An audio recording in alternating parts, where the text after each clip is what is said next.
Brothers, got a gameplay for you today. I think I'm going to be rocking the dollar defense. Loving the dollar defense right now. I think it's the best defense in the game. And then on offense, I think I'm in Eagles playbook. I really think Eagles is probably the best playbook this year.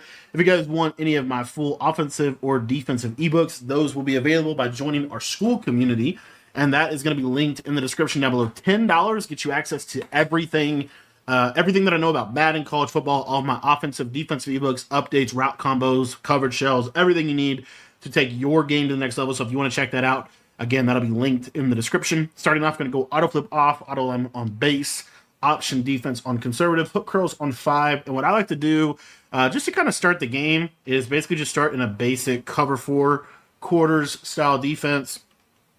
I'm going to try to switch stick a little bit, and we'll see how this goes. I wanted to talk in this video a little bit about switch stick in general and kind of some of the big takeaways from the Madden 25 season. Madden 25 really was a big step in kind of a different direction that EA has decided to go into. I don't know if it's good, bad, whatever. It is what it is. There's the 3-man disengage. That is good for the game, in my opinion. And that sets up with a long yardage situation where we are going to go to what I like to do in these 3rd and 19 situations. Go ahead and throw this on about 15, throw that on 30, and then I am going to utilize this Tampa 2. Really like this defense for obvious passing situations. I do think it's really good in those situations. But anyway, back to what I was kind of saying there is we're going to get dotted. And if he hurries up, you call timeout here. Perfect. Switch stick really changed the game, and it changed the game in a lot of different ways. I actually think we will not feel the full effect of what switch stick has done to Madden for a while. Even though that, I think that we have kind of seen where this is going, and there we go. There's our stop. The main place that this is truly going, in my opinion, is it completely changed passing and it completely changed adjustments, and really changed coverage shells, but it also changed blitzes. Because really, I think a coverage-based defense is really effective because switch stick is so powerful. You don't want to give up those easy throwing lanes. You want to make them have to kind of throw the ball in some of those harder windows of the field. And so that's why you see so much cover 4 in this game. Now, that being said, I also wanted to talk a little bit about where I see this going forward, and kind of just the future of Madden. Obviously, I care a lot about Madden. I've been doing YouTube for a really long time. I think I've been doing YouTube for almost 13 years. I think it's my 13th year doing it, maybe 12. I started in Madden 2000 and kind of the back end of 11, and really Madden 12 was kind of my main Madden in terms of content that I started doing content. And yeah, the game's changed a lot, but really the biggest thing is with switch stick now, you're able to defend a lot more. You're able to defend a lot more, and most importantly, you're able to defend kind of the big play a lot more than you have been in the past. In previous Maddens, you could have like a corner route that got over a zone drop, and if it wasn't usered, then the corner route would just basically, you would never ever be able to stop a corner route. Now with switch stick, you just basically can switch stick to the corner, and then you can switch stick back to the in route, and then you can switch stick back to the deep post route, right? You can switch stick multiple routes per play, every single play. And so really the game, as far as like how did the game change, defense became significantly more simple in terms of kind of what you want to do. You want to base out of coverage shells that you can kind of like adapt. You want to be able to switch stick around within the coverage shell. So typically that means you're going to want to run a little bit more of a simple coverage shell. Cross-man defenses pretty much largely aren't as effective as they used to be. And so that just kind of changed everything in terms of just how the game is played at the highest level. And so, what does the future hold? And kind of also, I think it actually follows semi-realistic pattern that we're seeing in the NFL right now, for example, and that is just this basic pattern of not giving up big plays, forcing your opponent to work, and we'll continue this conversation in game number 2. So the game is all about like giving up, not giving up the big play, and then kind of making the opponent work. I talked a little bit about it before, but it's this idea essentially of taking away the layup throws, and then taking away the 3-pointers and forcing people to beat you in the intermediate area of the field, because that is the hardest area of the field to consistently attack a defense. And so that's essentially, if you think about cover 4 drop, especially shaded down cover 4, is kind of what that defense is. If you think about that defense, it really does a good job, especially the cover four drop version. Does a really good job of taking away the big plays. There's not a lot of combos in this game that are going to one play touchdown, a cover four drop.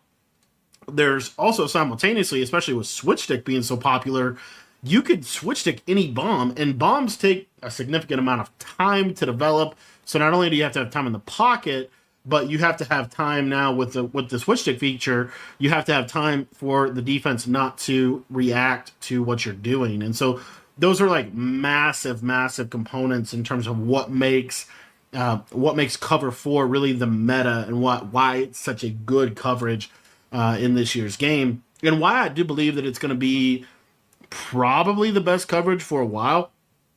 If you just think about it practically, cover four is kind of the main coverage that you see in the NFL. Oh, I was trying to throw that RPO. It's kind of the main coverage that you're starting to see in the NFL for a variety of different reasons, but really the main reason is just for its, I guess, adaptability of the coverage. The beauty of if you have a good cover four based defense, especially with switch stick, it's going to play more like a match defense because you're going to be switching onto kind of the weaknesses of the zone coverage itself. So you're switch sticking to kind of cover up for the weaknesses within the coverage, and it makes it kind of play a little bit more like a traditional match type concept, man matching, zone matching. You're basically, if you think about it, you're switch sticking onto a zone, and then you're matching, kind of the defense or the routes within it. So it's a big, big piece of the game going forward, and it really just kind of comes back to this discussion of like, what do you see the future of Madden being, and how do you see the game changing year over year? And there's a couple ways in which the game changes. What I'm kind of curious to think of is really, if you think about it, most of the game centers around a blitz meta, right? What's the blitz? What's the blitz concept? What's the best blitz concept in the game? This year's game, though, I will say, until this disengage or engage blitz was really made popular at $1, I would say Dollar's defense all year long, while it has had good blitzes, I wouldn't say Dollar has had like the fastest pressure or even the best pressure. But what Dollar has had is it's had good pressure, and then it's also had a switch stick, like a defense that is very capable of switch stick. And I think that is the biggest like key to defense, is like having this defense that's able to make easy switch sticks out of, which is why I think cover four ultimately is going to be good for a long time. I think in general, just two high safeties looks. One of the things I've been thinking about is how would a cover three look in this year's game if it was a cover three, and really it's just a matter of switch sticking onto the hook curl defenders. I think in every defense, cover three, cover four, cover two, honestly can now be ran because you can switch stick to cover up the weaknesses. Great read. You can switch stick to cover up the weaknesses of every single coverage. So a lot of it comes down to knowing, in my opinion, your coverage's weakness. Whatever the defense is that you're utilizing, what is the weakness within the coverage that you have is a super big thing to understand. So in Tampa 2, the weakness is the deep middle of the field. In cover 4, really the biggest weakness in a cover 4 defense, in my opinion, is kind of the deep outside, like corner routes, basically like speed outs, sideline routes, deep outside patterns. Cover 3, really it's the seam streaks. It's not necessarily the deep middle, but it's the seam area of the field that you can kind of get burned on within a cover 2 based defense. There we go, or a cover 3 based defense. And then Crossman, if you think about, and he's going to be out here early as well, man. We're just rolling right through these games today. And then the thing that I was going to say about like cover 0 based coverages, or really just even more like Crossman defenses, those are defenses that I think you're going to see a lot more situationally, a lot more as a mix-up, as opposed to being kind of the mainstay defensive philosophy. Although man coverage, low-key, is actually pretty good in this year's game, primarily just because so many people run zone, and so many people, specifically like shaded down man coverage is pretty good in this year's game. But the idea of like manning up a specific player or any of that stuff has really kind of gone away.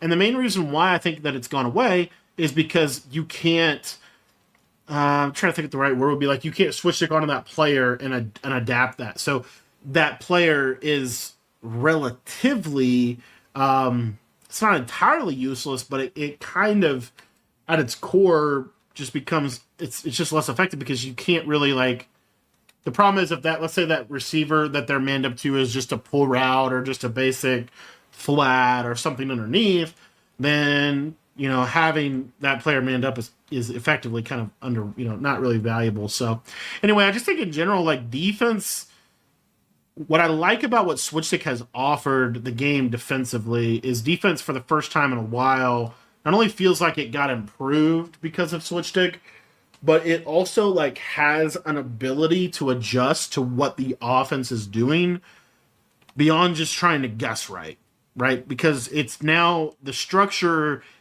What Switchstick really does is it allows the structure of the defense itself to adapt to the routes on the field. And here's the kicker. That's what match coverage is supposed to do in real life. That's what match coverage does in real life. But they have not been able to code that within the defensive system within the game properly. And so match coverage itself has kind of just essentially just been a very, you know, easy to bomb kind of bad coverage defense in general. So all of that explanation to say, I personally think that we are kind of in an era of Madden with Switchstick where a lot of different coverages can honestly work. And defense now kind of becomes a lot more about knowing your vulnerabilities and a lot more about adjusting within the structure of the coverage itself to the weaknesses of the coverage, more so than having like a pre-snap, oh, I think you're going to run this, so I do this. And I think that is it's a big change for sure. And I don't know, like it's a big change, and I don't really know exactly what's going to come of it other than what we've seen this year. And what we've seen this year is, I do think it provides a lot more exciting gameplay. In terms of, you know, you're going to Switchstick and get an alert. It provides just a lot more user skill within the game that I think is underrated. I think is really good for the game. There's a lot more user skill. I think there also, the other big piece of it is now there's this, trying to think how to word it, like now there's this massive emphasis offensively on building route combos that manipulate the Switchstick. That is another big piece of the game, and that is something that I feel like in my last like month or so have really finally started to get a semi-decent grasp on why I was struggling so much against Switchstick until I started doing this. And that basic philosophy is understanding like read progressions offensively and how to space your routes a lot differently. Your spacing has to be a lot better. But also, and I think this is a super underrated point that I'm about to make, your post-snap reads need to be a lot better. This is something that I feel like was super important for me to develop and probably is going to be important for you to develop. It's a lot more if this, then that. Of course, I say that I throw a pick, even though my corner route had outside leverage and I thought was going to win. It's a lot more if this and that, knowing your read progressions, anticipating. And there's this thing that I've been, a quote that I've been thinking about. I actually put on Twitter, put on X. If you don't follow me on X, that'll be linked in the description, boys. But it's this thing that I've been thinking about, and that's this. It's a quote from Tom Landry, and Mr. Tom Landry said in a deal a long time ago. I don't know exactly how long ago, but he said anticipation beats reaction, and so the game itself, anticipation beats reaction every single time. The game itself becomes a lot more about reaction. It becomes a lot more about. It already was a little bit, or it becomes a lot more about anticipation. It already was a little bit about anticipation in terms of like I'm trying to anticipate what the play call is. But now there's this significant amount of ability to be right even when you're wrong because of Switchstick, that it becomes more I'm trying to anticipate your routes, or I'm trying to anticipate your plays within my Switchstick itself, as opposed to the adjustments. It used to be I was basically trying to guess your play call, and then I was trying to adjust perfectly to the play call. Now it's really more so I'm trying to anticipate your play call and if you call this, I would switch stick this way, but if you call this other thing, I'll switch stick that way, and that is the if this and that of the game. And I just feel like honestly, in a lot of ways, the game it became simpler and simultaneously became harder.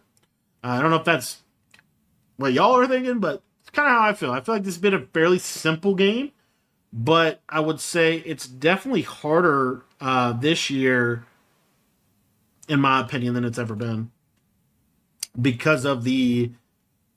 There's definitely a more I think the best word would probably be there's a more significant skill gap because of switch stick, and it takes a little bit of time. And actually, what I think is even more so is it takes a little bit of critical thinking within your like execution of the play itself. Like it takes some critical thinking while you're trying to execute to truly, I guess, manipulate a switch stick in a way that's going to be advantageous to you both on both sides of the ball. So that's long-winded explanation to, kind of the original thing that I wanted to touch on, which is just basically, how is switch stick changing Madden, not just this year, but going forward. I think these are some of the ways in which it just significantly changes the game. But ironically, I'm playing this guy that's running cover zero every play, and so that is still, fairly straightforward to play. See if I can just hit this. See if Bo Nix can hit this throw. Be a nice dot. Yes, sir. These combine cards, definitely solid. But yeah, I feel like that's kind of what I've been trying to put words to for a while is switch stick has changed the game in a lot of ways. The main way, I think, being you have to be fast. It's sped, like in a way, it sped the game up significantly. And so being late on a read is very much like a switch stick type. Like you're going to be, if you're late on a read, you're going to pay for it. And if you switch stick late, you're going to pay for it. But if you're on time, then it's a significant advantage to you.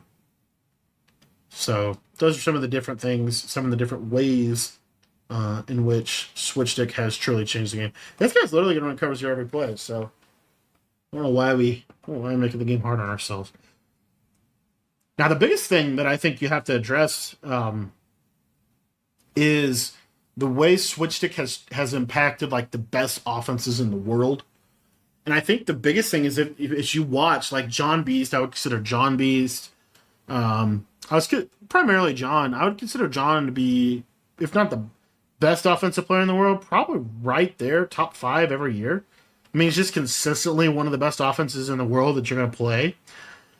And when you watch John play offense, and when you watch, Fancy, who I would say probably has the best defense this year, when you watch these guys play the game, one of the things you'll notice is the lack, this is the interesting thing, the lack of super deep down the field passing. So what you used to be able to do, especially on next gen, is you used to be able to throw, I mean, pretty much every play you would throw for over 10 yards, right? It was rare when a pass was caught underneath.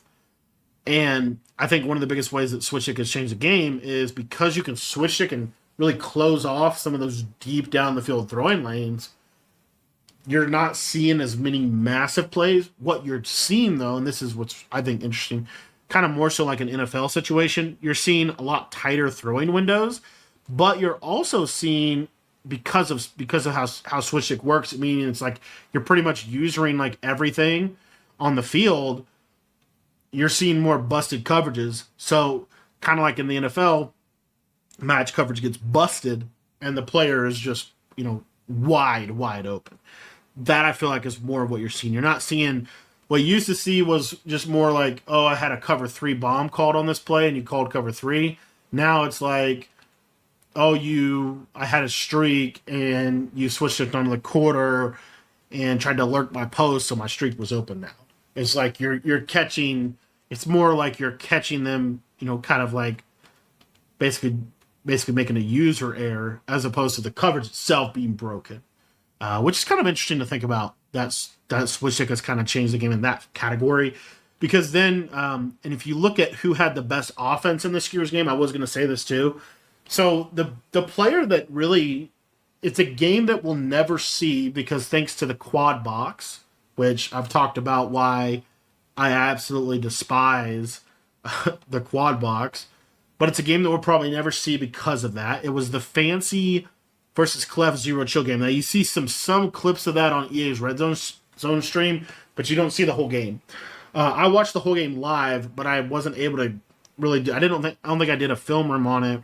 I wish I would have because it's the game that I keep thinking about because it's the first game in the MCS that I saw where Fancy consistently really couldn't, like, was struggling to get a stop. I think he got one stop, maybe two stops. Pretty much every other game we've seen Fancy play defensively, he's gotten multiple stops. It was also a game in which Clef was able to stop him, but Clef basically beat him. I want to say it was like 33 to 14. I don't know. It was a big win for Clef. And obviously Clef ends up winning 0. Great read by him. As bad defense by me. Clef ends up winning 0 chill, right? And wins his first belt. And then Clef plays TJ. And I think he might have gotten held to 3 one time, but pretty much moved the ball at will the entire game in that one as well. And it just got me thinking because Clef was running bunch and most people left bunch in this year's game. Really, what made Clef's offense so consistently effective? And it's not just those couple games. If you look at like the Velas game, Clef was hard to stop offensively as well. Like, I just felt like Clef probably had one of the better offenses this year. And it was really a combination of two things. Number one, Clef had a significant quick hike component within his offense. But what's really interesting is Clef pretty much largely stayed in one formation the majority of the game. I believe he was in bunch offset majority of the game that he played, the games that he played in the tournaments this year. So he was in bunch offset. And then the other thing that made it unique, and this was the only other thing that I thought was really, really significant, Clef, his main focus, and he said this in his interviews, he said this all over different areas in different ways, that his offense is good because he's not trying to go for the big play. It's this idea of like he's trying to basically just consistently take good play or good shed by him, consistently take what the defense gives him. Now, that sounds like a very simple thing to do, but if you think about offenses, in the NFL, that's kind of, if you look at the best offenses in the world, it's kind of what it ultimately arrives into, is that if the defense is consistently taking away the deep throw, the underneath throw, right? And again, I know it sounds, super complicated to figure that out, right? But truly, this is such a big deal because so many teams don't, right? So many teams don't take the underneath. They don't take the easy reads. They try to force the ball downfield, and what happens? They throw interceptions. I feel like that happened so much in this year's game, and if you're going to be effective at passing in the future, you're going to have a little bit more of an emphasis, I believe, as cover two man just bagged my life away there, on the underneath passing aspect of the game. 100% believe that is going to be critical going forward because you're going to have to, what Clef was able to do within his games is if you take a look at it, and that's going to lead, it all leads into this little deal I was thinking about with kind of the top 10 defenses as well. One of the things that Clef was able to do was because he was taking the underneath, he was able to open up the deep passing game as a result. Essentially, he would catch you in a underneath coverage, like a cover two hard flat or some kind of super unaggressive underneath coverage. But the over top was wide open. It was impossible to switch stick it because it was, the whole, everything was open up top. And so it's this idea of using the short underneath passing game to set up the deeper play because the defensive player is, basically going to try to get over aggressive. Now, what I believe the key for defense is to not get over aggressive, actually, and to basically just stay balanced within what you're trying to do. However, might get there, please, Herb, please. There you go. So anyway, that's like it's like kind of the back and forth chess match of those two things. That being said, we talk about top level defenses of all time. If you think about it, most of the defenses that are top level defenses in the NFL were fairly simple, right? You think about the Legion of Boom, Seattle cover three. It was, basically cover three, Buzz, Mabel, pretty much every single play, variations of cover three. You think about the Tampa Bay Buccaneers of the 2000s, and that was a defense that was able to, basically counter the greatest show on turf, which is one of the best offenses ever. You look at what they were able to do, and it was primarily a fairly simple defense that really just focused, again, and this is the key, it focused on limiting the big play, and it forced you to have to work up and down the field. It forced you to have to take the underneath, and then, basically if you're not going to be patient, you have to take the underneath while under pressure. And so, anyway, those are all little factors. If you look at every great defense of all time, it pretty much follows that pattern. There's some nuance to that, like the Giants defense that stymied Tom Brady in 2007. That defense, for the most part, was actually fairly simple, but it was led by Steve Spagnuolo, and obviously we know that he can get a little complex within how he's going to try to do things. But that was really Spag's defense is more about essentially just trying to keep the pre-snap picture the same and change the post-snap picture. You look at what Vic Fangio's defense just did in the Super Bowl. Very simple defense, pretty much ran the same coverage majority of the game, and it just, at the end of the day, that was more of a pass rush deal being so good. But anyways, the point I'm trying to make is best defenses in the real NFL are very simple to run normally, and what they mainly focus on is taking advantage of an offense kind of getting overzealous, right? Keeping the offense in front, making them, work for it, especially if you can stop the run. If you can stop the run, then it's all about closing off different throwing lanes within different types of coverages, whether it's cover 3, cover 4, cover 2, or match. So, that being said, I think switch stick, what it really core, if you look at the routes that switch stick ultimately defends, it's things like post routes, cross routes, corner routes, one-play touchdowns, some of those deeper routes. Switch stick really has a difficult, if you think about it, it has a fairly difficult time defending quick hitting routes because it's hard to switch stick fast enough to the route unless obviously you're anticipating the play or you're kind of sitting on it. It's really hard to kind of switch stick everything fast. I mean, you see like stick right there, like it's a super hard switch stick for me to be able to make to that stick route because it's hitting so quickly, right? So it's just different things like that that I think are going to be critical. I think the underneath passing game in general is going to be key in the long run of Madden 26 or future games. Just this idea of trying to essentially open up the underneath, right? It's a very basic thing, but we're literally seeing this be played out at every single level of comp Madden and the NFL. This basic idea of, keep the offense in front of you, then don't break, change the picture post-snap a little bit, and then basically use the offense's impatience against them. So anyway, those are some different things that I'm thinking about. Just in terms of how switch stick truly has affected the game. I think it's changed the game in a lot of ways. And I think it's going to continue to change the game, especially if you're able to only send 3 or 4. Because if you only have to send 3 or 4 to get a decent level of pressure, what that opens up for you defensively is the ability to have a lot more integrity within your coverages that keep the lid on. It's that too high safety deal, that Vic Fangio idea.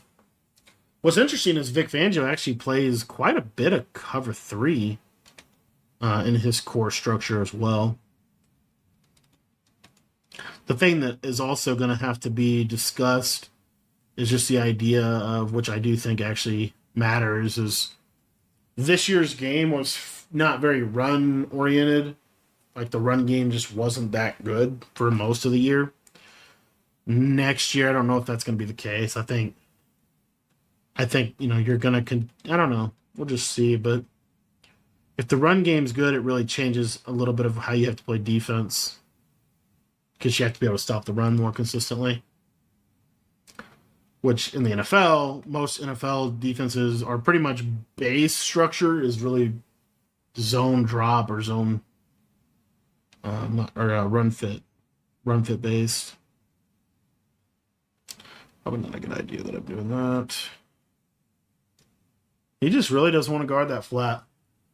But I'm telling you, man, it's all about the 10 zones, man. It all comes back to the 10 zones of passing, which we've talked about before on the channel. It's just an idea of like if you were to look at the zones in the game, the hard flat, the vert hook, the 3-rec hook, the vert hook, the 3-rec hook. It's the idea of just stretching those zones horizontally and then simultaneously being able to take it vertical. Guys, I hope you enjoyed the video. If you guys want to take your game to the next level, check out my ebooks in our school community. That is going to be linked in the description down below.